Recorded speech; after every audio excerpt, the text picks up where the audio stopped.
And the champions we are referring to today are Jack Johnson, first African American heavyweight champion of the world, who ended his career with 54 wins, 36 of those being knockouts, and only 11 losses.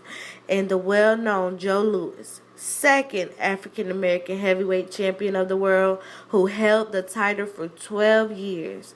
He ended his career with 66 wins, 52 of those being knockouts, and only 3 losses. Although these boxing champions are most known for their fighting skills in the ring, they made big strides outside of the ring as well for not only African Americans in America, but white America as well. But let's start at the beginning of African Americans in boxing, and that's with Mr. Jack Johnson.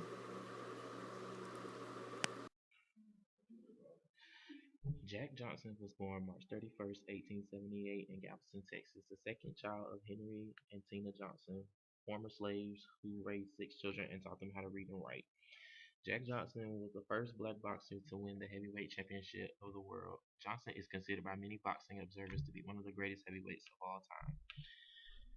Johnson's boxing style was very distinctive. He developed a more patient approach than was customary in that day, playing with his opponents, often carrying on a conversation with ringsiders at the time he was fighting.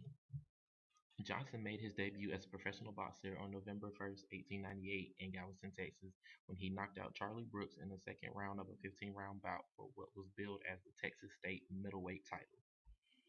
Johnson won his first title on February 3rd, 1903, beating Denver Ed Martin on points in a 20-round match for the World Colored Heavyweight Championship. His reign of 2,151 days was the third longest in the 60-year-long history of the colored heavyweight title.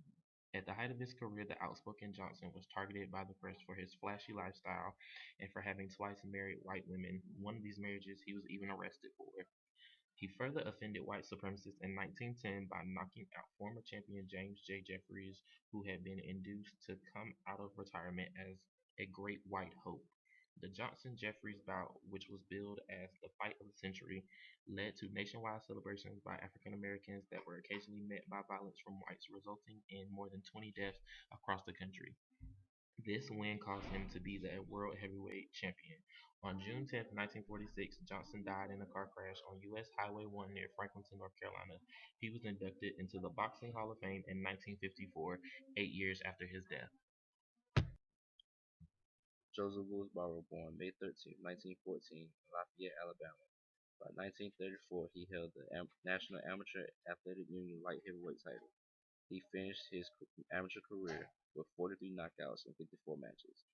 Nicknamed the Brown Bomber, Joe Louis dominated boxing with a devastating left hook. In fear of becoming the next Jack Johnson, white promoters set rules in place to make him a white fighter. In 1938, Joe Louis had the fight of his career in his rematch with Max Miller. This fight just wasn't about a championship, but it was about Nazi Germany versus the USA.